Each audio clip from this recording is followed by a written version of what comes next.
3 months ago, I worked with a client who was moving £650,000 to buy property in France. There was a tight timeline, a simultaneous exchange and completion, and there was no room for error. She'd already had a bad experience when using the bank for previous transactions, mainly through delays and poor communication and timing. This time she wanted to handle it properly, and she wanted to fully understand everything that was involved throughout the process. We helped her move the money in 48 hours with 0 delays and 0 stress. And the rate we managed to achieve was exactly what she was hoping for. My name's Dave Huggett, and today I'm going to show you how structure and organization, and most importantly understanding, helps make large international transfers smooth and stress-free. Moving £500,000 or the equivalent from one currency to another without stress comes down to 3 things: preparation, timing, and execution. Most people skip preparation and go straight to execution, and that's why they end up stressed and why they end up facing delays and end up exposed to poor exchange rates. If you prepare properly, everything else is straightforward. Let me walk you through each stage. Stage 1 is preparation, and preparation starts before you need to move the money, ideally weeks before. First comes compliance documentation. You'll need proof of the source of funds, which could be a property sale or investments or savings. Whatever it is, it needs to be documented and evidenced clearly. You'll need a proof of address, a utility bill dated within the last 3 months, something that's recent and official. If the transaction involves a legal structure, a trust or a company, or a third-party beneficiary, then you'll need to document that too. Get all of this ready early. Don't wait until a few days before you need to move the money. Second, provider selection. You need to choose and decide who's going to handle this before you find yourself under pressure, and ask them directly. What's your compliance process? How long does it take to onboard? And who do I speak to if there's an issue? If they can't give you clear and straight answers on any of those things, move on. Third, timeline mapping. Property purchases have multiple stages: offer, survey, mortgage, conveyancing, exchange, and completion. Map out when the money needs to move,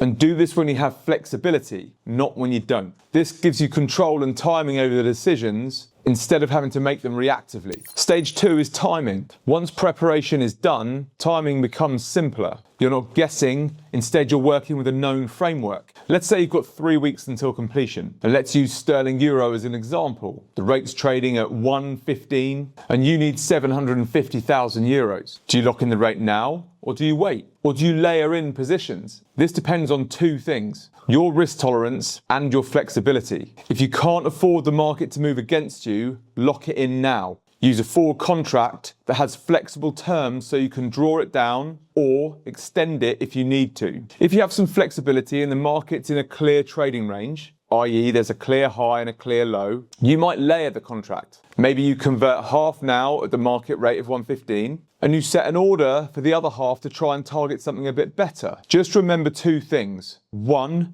make sure you've made the decision based on solid information and a sound understanding of the market and how it's behaving at the time. If targeting a rate that's higher is clearly out of the question, make sure you know that and know why. Secondly, keep the deadline in mind. Don't chase the market just based on hope. And remember, this isn't about predicting the market. It's about giving yourself options within your timeline. If you've prepared properly, these decisions should be calm. Stage 3 is execution. And execution is where most people think the work happens. But if you've prepared early, execution is actually the easy part. You've already submitted all your documentation, they've been verified and they've been approved. You've agreed on timing and structure, and the rate's locked, or there's a clear strategy in place. Now it's just confirmation and transfer. And here's what good execution looks like. You confirm the rate and the amount, and you receive a contract or a confirmation note. You send the funds, you get notified of the receipt of funds, and then the money arrives on time. Very simple, no drama.